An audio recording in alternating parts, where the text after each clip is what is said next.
Hi, I'm Father Jim Forson, and I'd like to share with you some reflections on this Gospel of the 20th Sunday in Ordinary Time.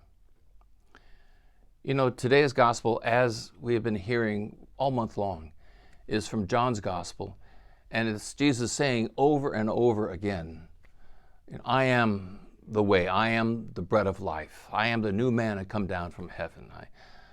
Those who live in me have life eternal. And he repeats that theme over and over and over. I am the life. And if you eat my flesh and drink my blood, then you have life. And you have life forever, life eternal. And, hearing that Sunday after Sunday, that thought, life eternal, it's just been with me for a while. And, that's such a fundamental aspect of our faith. Since I was a little tiny kid, people asking, do you want to go to heaven when you die? And of course the answer was, yeah, who wants to go to hell?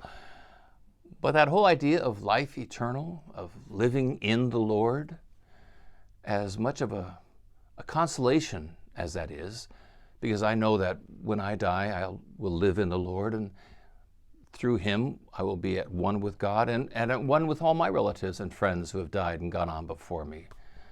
And that gives me so much hope. It does. But if you were to ask me, are you ready to die? My answer is no. No, I don't want to die. I want to live here in this life with the people who love me and who I love. And I want to be part of their life as I love them being part of my life. So, do I wish to have life eternal? Yes. Do I want to die? Well, the thought, sometimes scares me a little bit. Lately I've been looking at my parish, and we've had some really big parishioners, well-known, long-time members of the parish die. And death has been with me, and I've just been in society around me. People I grew up with when I was a kid. Famous people like an athlete like Jerry West died, and Willie Mays died, and a famous radio announcer, Vin Scully, he died a while ago. And Bob Newhart, the comedian, when I was a kid, I had his records. I loved listening to him. And so all this death that's been around me lately has just got me to thinking about my own death and how I might react to it. And do I welcome that thought that Jesus says in the gospel of life eternal? Well, what I'd like to do is to read you this essay that deals with this very thing. And I hope that for you, as it is for me, that it brings consolation. All dogs go to heaven. During a visit to the second grade class, a child asked me, "Will my dog go to heaven?" I confidently answered, "Yes, all dogs go to heaven." Another asked, "My bird too?" A tad more hesitantly, I responded, "I suppose so, yes." And then the Greek chorus began in earnest.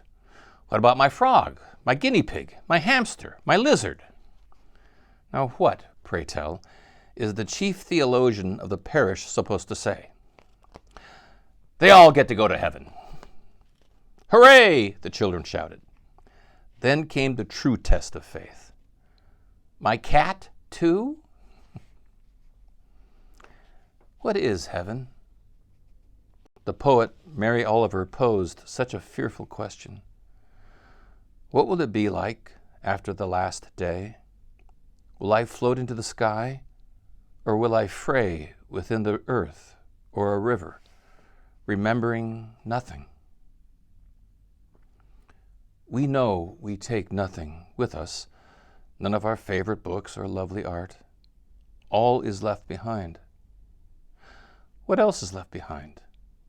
Our friendships, our families, our memories, our own very selves? Are we just bits of life that live, then die, and fall back to the earth like a drop of water that disappears into the ocean, singular and important for a brief time and then gone? What is heaven? A destiny promised us by God, or a dream we tell ourselves because oblivion is just too much to embrace? When I am preaching on Sunday, the 4-year-old daughter of a parish family pulls out her crayons and coloring book and begins to draw pictures. At the end of Mass, as I'm walking down the aisle, she stands at the edge of the pew and hands me her artwork and says to me, "Father Jim, this is for you." She says this with the brightest smile, the sort of smile that only the young can offer. Although I have no children and no experience to call upon, I know how to respond. "This is beautiful," I say. "I love it. I'm hanging it up in my house." She beams. This is what I must say. I have to say. Anything less would crush her, because she is in her art. The artist loves their art, no matter how great or small, no matter how magnificent or ordinary. I took a pottery class once and was wildly unsuccessful in making a sushi plate. It was god-awful and some nauseous color of green, but I couldn't help but love it. The Creator loves what the Creator creates. It's in our nature. It is drilled down into the instinct of unthinking animals and made manifest in the beauty fashioned by the thinking ones. The Creator loves their creation. And if we, with all of our limitations and weaknesses and sins, cannot help but love what we create, how can we imagine that the Creator of the universe doesn't love what He creates? The Creator loves His stars and moons and animals and trees and bugs and little girls standing at the edge of pews, pictures at the ready. So, heaven? Yes. Life with the Creator, who loves all life always? Yes. So, yes, all dogs go to heaven.